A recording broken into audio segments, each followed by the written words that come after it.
Hi everyone, good evening. Hope you are all fine. Rako here again, and today we will be talking about taxation of employment income. So, in the previous session, we spoke about um, capital allowance, which is chapter 5 or lecture 5, and today we'll be talking about taxation of employment income, which is chapter 6.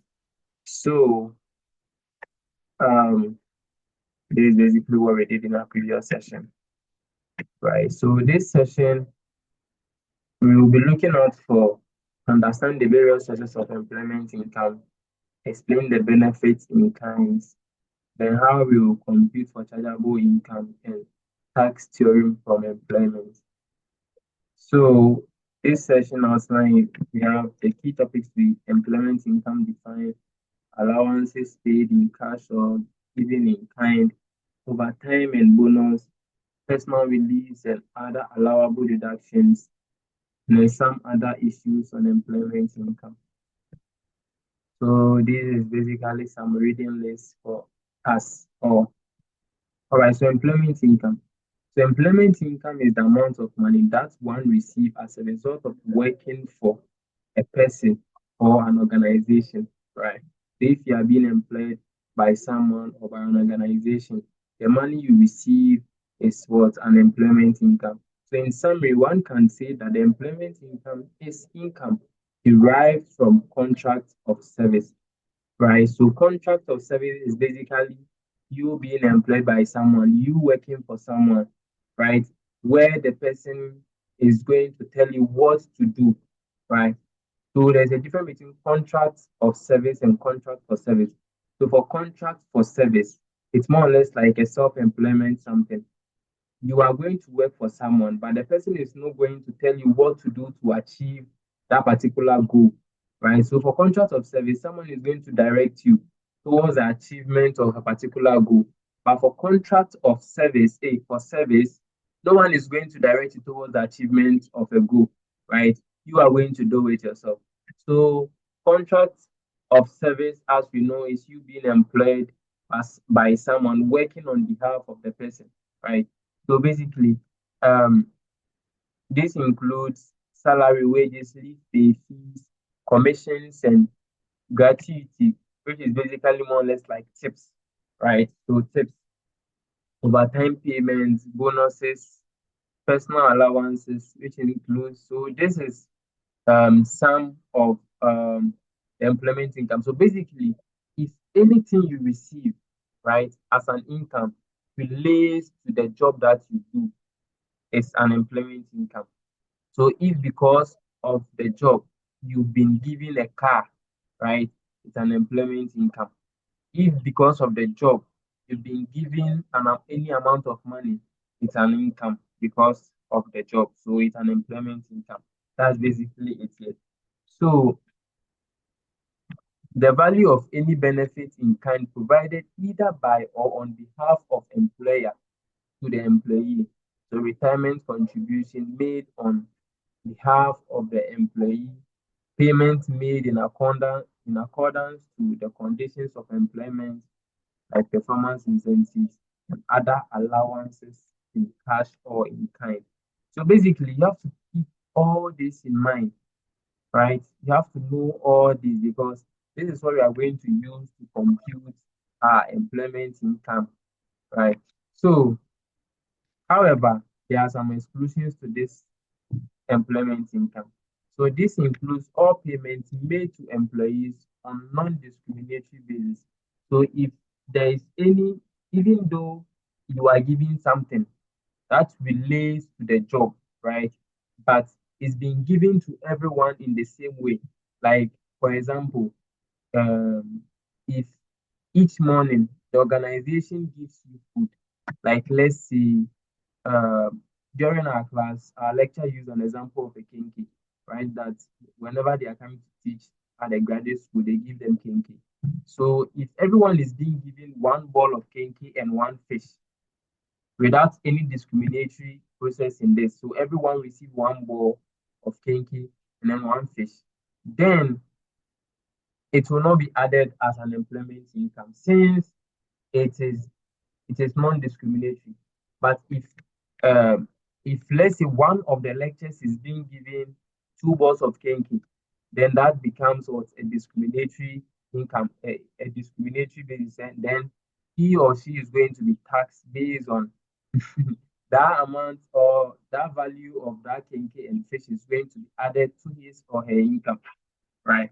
So if everyone is being treated the same way, then there is an exclusion. But if one person is being treated differently, then there wouldn't be any exclusion. So another one is the accommodation provided on a timber, mining, building and construction, farming or petroleum to an employee on site or on field of operation. So if anyone is being given accommodation, when we go down, you will see that when they are given accommodation, there is a particular percentage of it that will be added to your accessible income, right? But if it is being given, if the accommodation is being given on the site of the timber, like on the site of the operation, then it will not be added to it. But if it is outside the site, then it will be added to it. So then another one here, dental, medical, and health insurance expenses of an employee, where this is available to all employees. So if, for example, you are a teacher of Legon and then you access medical services at the Legon hospital, right? And each and every lecture assesses that same kind of treatment, then it is what? An exclusion. So the exclusion also includes workman's compensation, pension, etc. So final withholding payment, passage cost, redundancy pay, reimbursement of business expenditure, and the rest. So let's move. So computation of basic salary. So Patapal Limited employed Nanama on 1st February 2012. Her consolidated salary was 100,000 by 5,000, which will be up to a max of 200,000. Now compute her basic salary. So what they are saying here is that this is the initial amount that they'll be paying the person, and each and every year it will be increased by 5,000 until it reach a maximum of 200,000, right? So the next year it will be increased by this. The next year again it will be increased by this. So we can do something here. So it said we should compute a basic salary for 2017. So now from 1st February to 31st January 2013, we are going to get, let me annotate this here. So from 1st February to um so 1st February 2012 to 31st January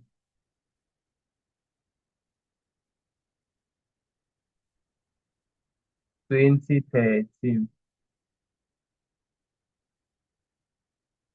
his salary is going to be increased to 105,000, right? So that's basically it, each and every year, right? But they say we should compute a basic salary for the year 2017 year of assessment. So when we get to 2017, remember that we are not going to get everything because the calendar year is going to be from 1st January to 31st December. But remember, he started, or the increment will be based on February, right? So we are going to do some small, based on our application or our knowledge on year of assessment and basis period, right? So let's look at it here so that we don't waste much time. So basically, from 1st January to this, it was increased. Then the next one was increased. So wait, so from um 1st February 2012 to 31st February, 31st January 2013.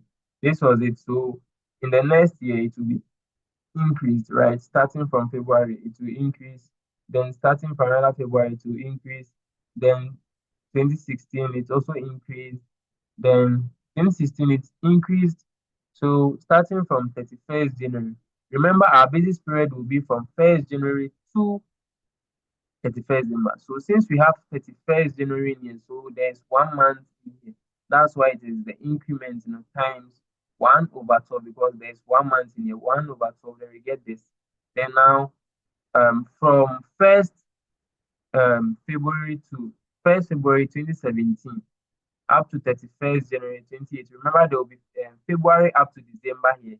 We have to compute that with that increment. So 125,000 times there will be 11 months in it times the 11/12. Then we get this. So his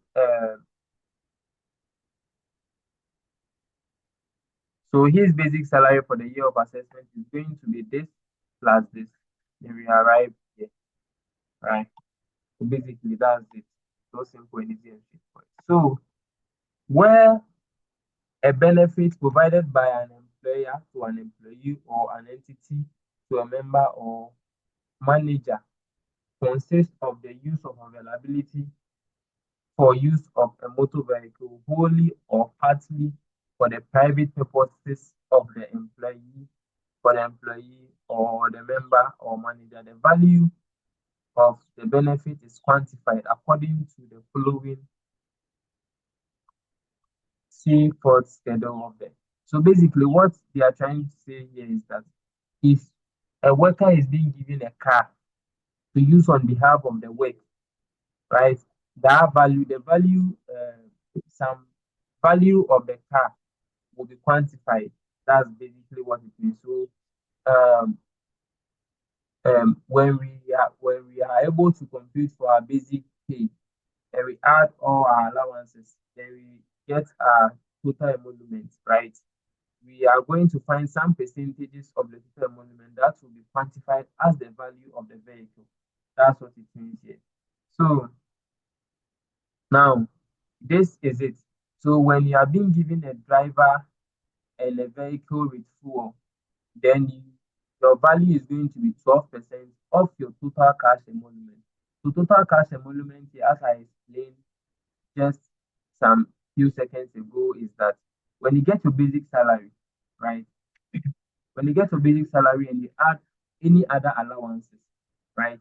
Or any other allowances to it, you get your total cash emolument. So 12.5% of that total cash emolument becomes unemployment income, right? Will be quantified. So basically, it shouldn't be more than 1,500. So if you get any figure that is above 1,500 a month, then you are going to use only the 1,500 as quantified part of the vehicle, right? And then if it is vehicle with fuel, then it is going to be 10%. Rate will not exceed a maximum of 1,250. So if you get any figure more than 1,250, then you are going to use the 1,250. So if it's only vehicle, then it is 5% of the total cash emolument. And if your figure exceeds 625, then you are going to only use the 625. But if it is below 625, then you use that figure. And the full to 5%, the same 625, the same explanations. Right. So let's move on.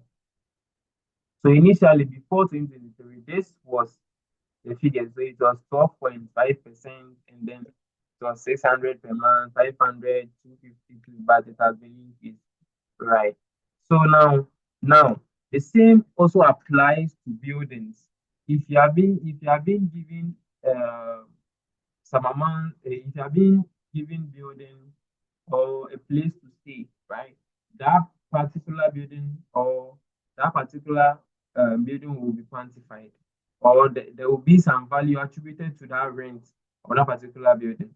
So if you are being given accommodation with furnishing, then you are to pay 10% of your total cash emolument. This doesn't have a mark like ever say you are using only 2,000 or 3,000 or whatsoever. So 10% of your total cash emolument is going to be your quantified listing on accommodation with furnishing. Right. So accommodation only is 7.5%, furnishing only is 2.5%, and then shared accommodation is 2.5%. So all will be on your total cash emolument. Keep all this in mind because our lecture told us they will not be giving this to us in exam, so you have to know this by heart, right? So this is an example here. Mr. Yaudanda has been employed as assistant administrator of Bob Limited on a basic salary of 1,000 cedis per month. In addition, he is paid professional allowance of 300 cedis per month as well as risk allowance of 200 cedis per month. He also enjoys responsibility allowance of 200 cedis per month. Mr. Danda has been provided with furnished accommodation and with a saloon car. Remember, furnished accommodation is what? 12. Sorry, furnished accommodation is 10%. And also, here it is only saloon car, it's only a saloon car, not with fuel or not with anything. So it is only fuel vehicle, and then this is it here. 5%, sorry, not 5%. 6 to 5%. Sorry, 5%, and the maximum is 625. You have to keep this in mind. Right. So when we are doing this, you realize. So now they say you are required to determine Mr. Yaodande's monthly taxable employment income. Right.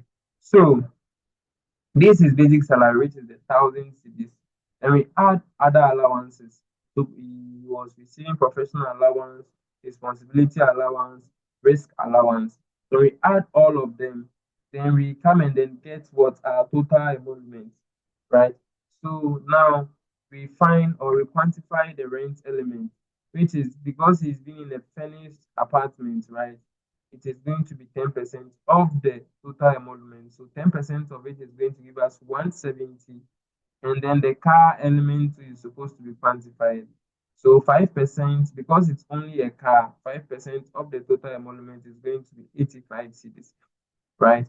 So in adding all, we are going to get 255 cedis, where our total qualifying income, which is this 255 plus 1,700, is going to give us 1,955. That's what we are getting. Then less social security fund. Social security fund is normally calculated on our basic salary.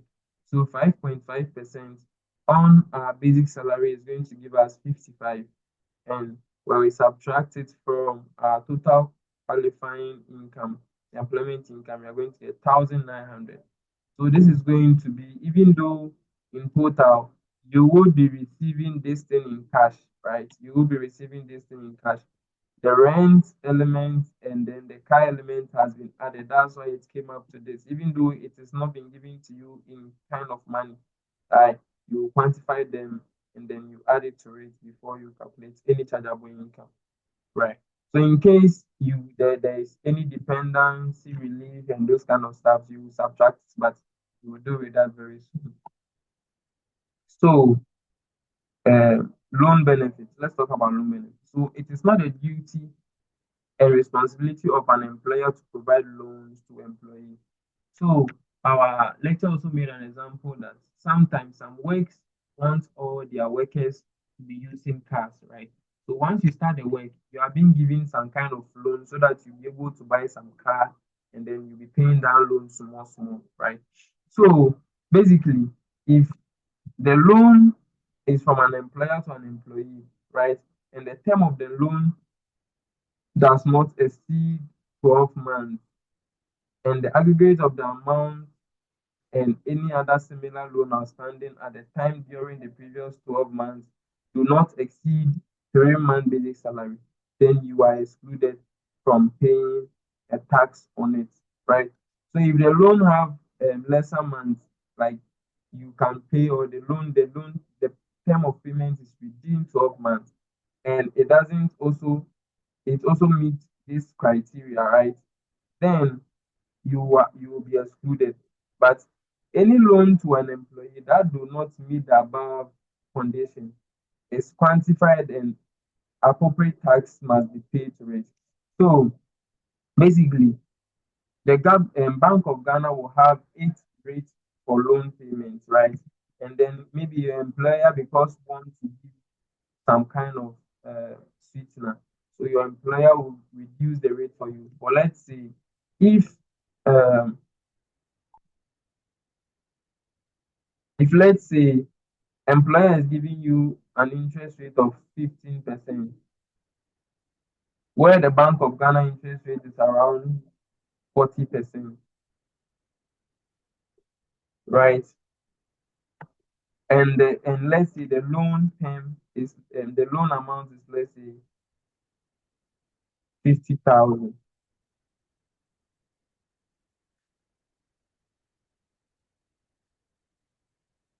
So let's say 50,000, right? And you are going to pay, let's say, you are going to pay within 2 years, right? You are going to pay this loan within 2 years. Then what we are going to do to arrive at the taxable amount, or the amount of tax that you are going to pay, is you are going to subtract 15 from the 40.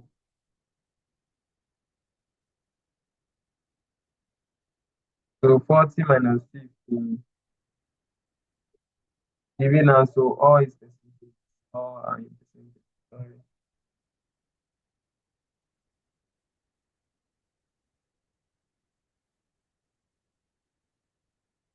So which is this is going to give us 25%.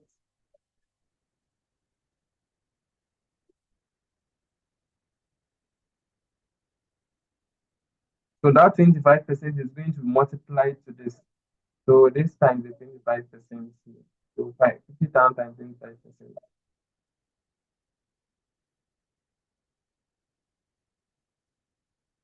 No, no, no, no, no, no. That's the what? No, no, no, no, no. So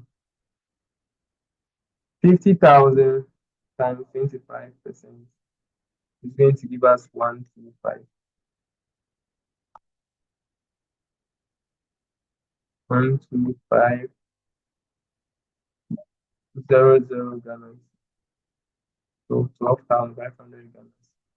So now, what you are going to pay as a tax is 1/4 of this. So you can either divide this over 4 to get your taxable destiny, to get the tax that you are going to pay. So 125 divided by 4, you are going to get 3,125.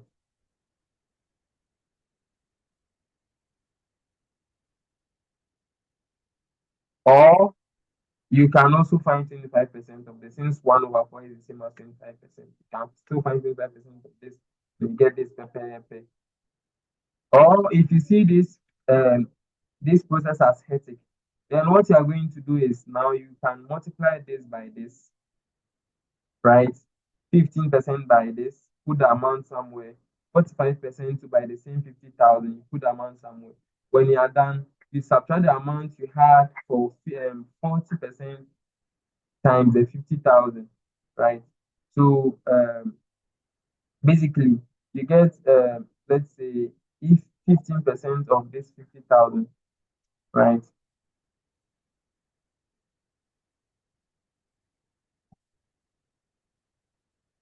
You get 7,500. So 7,500 plus 50,000 is going to give us 57,500, right?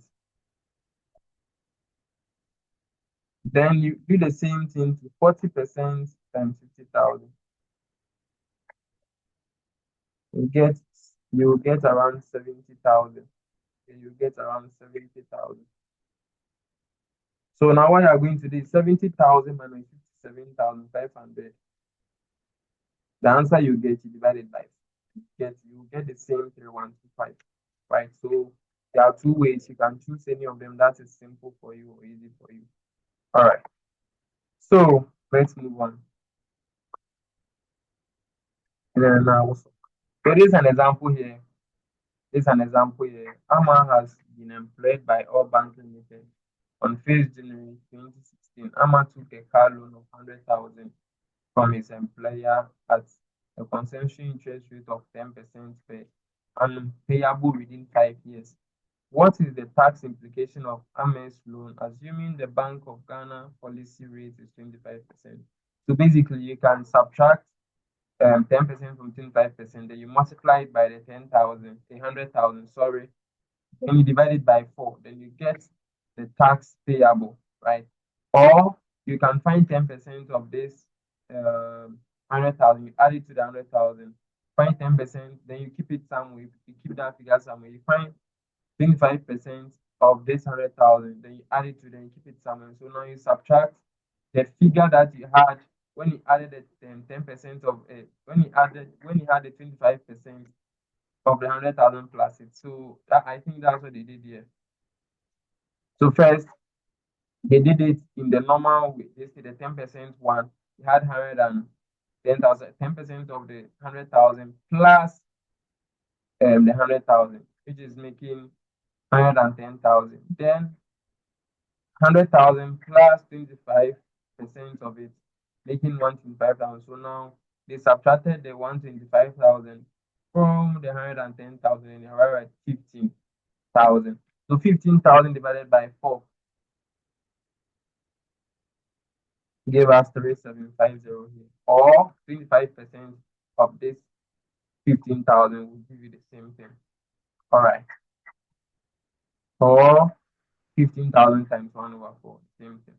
All right. So bonuses and overtime. So overtime only. So this is for qualifying junior employees. So qualifying junior employees are basically uh, a person whose employment income for a year of assessment does not exceed 18,000. So if it exceeds 18,000, right, which is for the year of 18,000, then it means that you are not a qualifying junior employee. So an overtime up to 50%. So for junior employee, an overtime up to 50% will have a basic final tax of 5%. So 50% of your basic salary will be what? 5%. But if overtime more than 50% of your monthly basic salary will have what? 10% final tax, right? So overtime to other categories of employees will have the personal tax rate. And then bonuses, all categories of employees. So bonuses up to 15% of your annual basic salary will have 5%. Bonus exceeding 15% of the annual basic salary will have personal tax rate. So if you have more than that, so the first up to 15% will have 5%. Then the difference, the other one will have what the personal tax rate. That's what it means here. So if you have a salary of let's say 50,000, then you have a bonus of let's say uh 30,000. Basically, it's a 15%. So you check for the so you check for the 15%. It's calling me by this time. Important.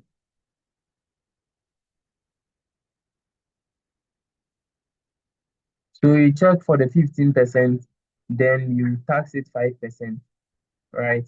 Then the balance that will be left after the 15% will be the personal tax rate will be applied to it. So look at this here. Joman works with ACD Company Limited on an annual salary of 100,000. He was paid a bonus of 14,000. So 14,000 over this 100,000 times 100 is going to give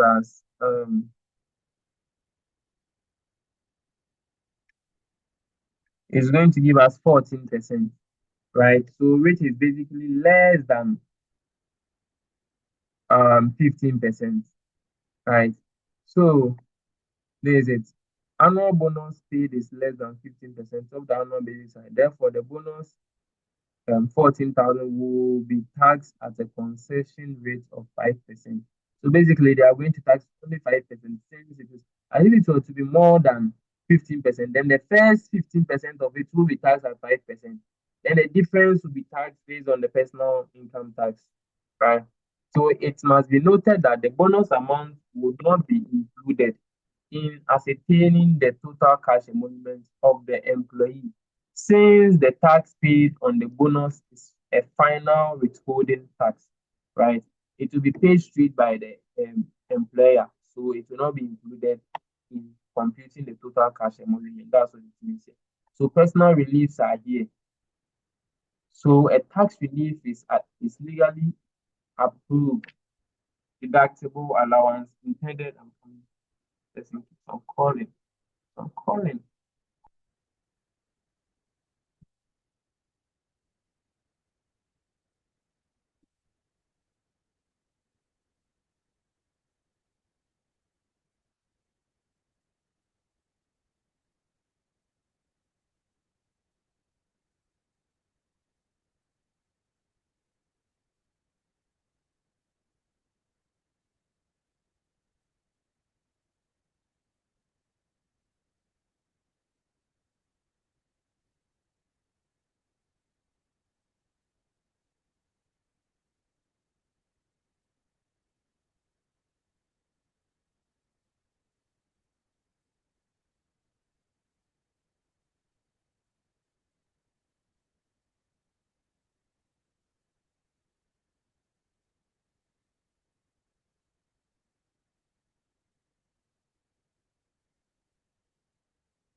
All right. So the tax relief is legally approved deductible allowance intended to reduce a taxpayer's burden. But taxable income, the payable taxable income, and thereby lessens the tax burden. It is intended to cushion the effect of tax on the individual and to make it bearable for him to pay the tax. It is based on the individual circumstances and the equity principle. This means that tax reliefs are concessions, provisions, and conditions made available to taxpayers. They serve as motivations and encouragement, means of reducing the tax liability and also lessens the tax burden on taxpayers. The best way to encourage us is to just remove the tax from us. That's all, not this, and offers a certain level of respite. Jesus. So this is the personal relief. So if someone is dependent on you, so dependent relief, which could be a spouse or at least two children. Initially it was 200 cedis and now it is 1,200 cedis. Then disability relief. So you being disabled will attract 25% of your accessible income from business or employment, right? And then old age relief, 60% and above, you being 60% and above, 60 years and above, you'll be having 1,500 cedis as a relief. Then children education, the maximum of three children. Now, since initially it was 290, 600 per child. Then age dependent, if someone equal to 60 or more than 60 years, depending on you, it is now 1,000 cedis per relative, sorry. Then education relief, maximum of um 4,000 Ghana cedis, now up to 2,000 Ghana cedis, right? So then retirement funds, which is 5.5% of the basic salary, right? Which is the social security fund. It's normally 5.5% of your basic salary. And we just saw something like that in the previous pages. So the National Pensions Act 2008 provides, among other things, that employers are mandated to withhold 5.5% of the basic salary of each employee and contribute 13% each employee's salary towards the mandatory first and second tier pension scheme. So basically, um, your social security funds are to be paid by the employee, and the employee will also contribute 13% of your income to a mandatory first and second tier pension. So the total contribution of 18.5% is split as follows. 13.5 is remitted to the first tier mandatory security scheme within 14 days after the end of each month to the Senate, and 5% is remitted to the second tier mandatory privilege managed pension approved by the National Pension Authority. Right, so this is self-explanatory. So basically, this means that your 18.5% is divided into two. 13.5 to Senate, 5.5% to any other approved National Pension Authority. Then,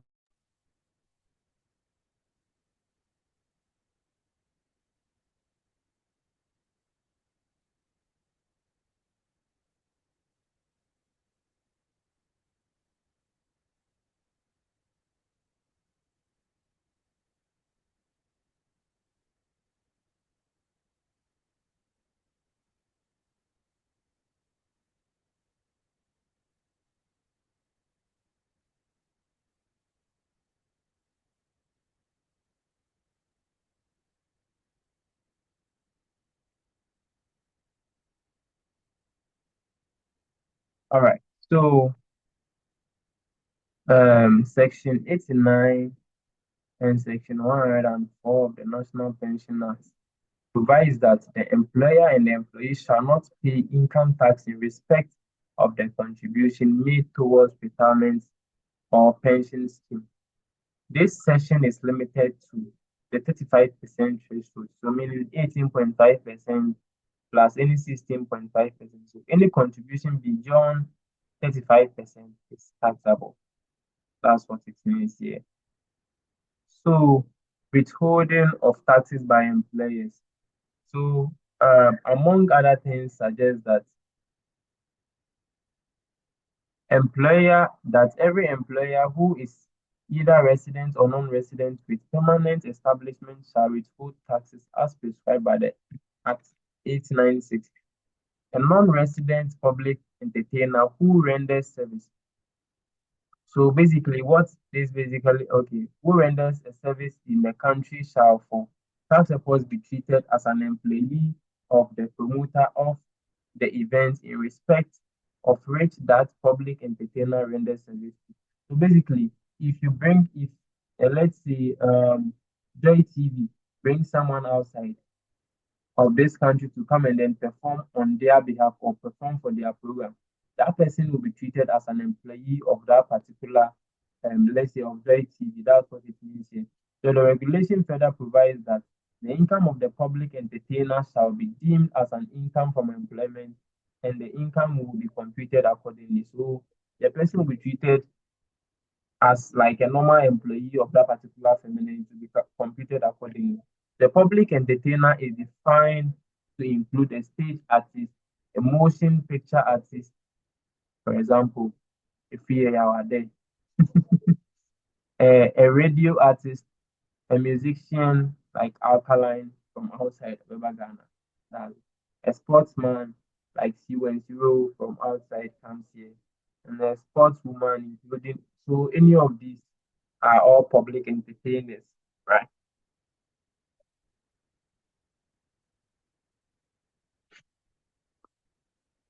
So move on. So casual and temporary workers. The final tax of 5% shall be withheld on the gross payment of casual workers, right? So a casual worker is someone engaged on a work which is seasonal or intermittent and for a continuous period of not more than 6 months, and whose remuneration is calculated daily. This is self-explanatory. A temporary worker, on the other hand, is a person employed for a continuous period of not less than 1 month and is not a permanent worker or employed for a work that is seasonal in nature, right? The applicable tax shall be deducted as specified by the Act 896, which is either graduated rate or at a rate of 20%, depending on the residence of the person, right? So basically, this is the format. It's a very tall mountain. This is the format of assessing, of income assessment. Just know that this doesn't mean that you're receiving all this in your pay.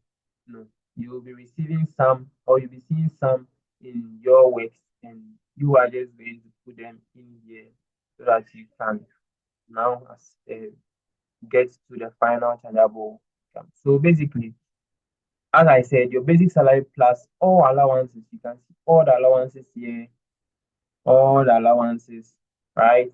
Then other cash benefits, fees, commission, tips, everything. You'll be adding all of them. So it is more or less like the income statement. All sales minus all expenses, right? So basically, all the distance that you receive, then or any indirect, keep this in mind. Retirement contribution, right? That your employer has made on your behalf is added to an indirect cash payment. A discharge of an expenses incurred. So if you're here, if your employer pays, um, let's say, destinate for you that 10% for you, you have to include it here. That's basically what it is. Then the non-cash benefits, your car elements, rent elements, loan benefits, if in case, utility bills, and etc. Right? You include all of them. So you see total cash emoluments here, adding all allowances, right? So now you come in and add other non-cash benefits. Then you come and get your qualifying employment income, right? Then you are going to add other non-cash benefits, right? That's in section 4 and 26. Then now you get accessible income from employment. Then you less all reliefs. You less your marriage or responsibility relief, disabled individual, old age, child education, age dependent, relief, relative, cost training, whatsoever, anything that is allowable for deduction, you will deduct all of them, then you come and get your chargeable income. So this your chargeable income is what will be taxed, right?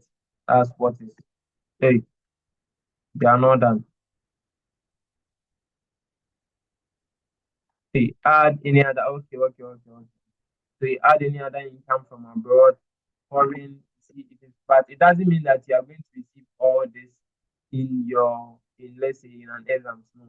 In the question, sometimes you even see 6, 7, or 8 out of all these plenty stuffs. So you just have to know where they are then.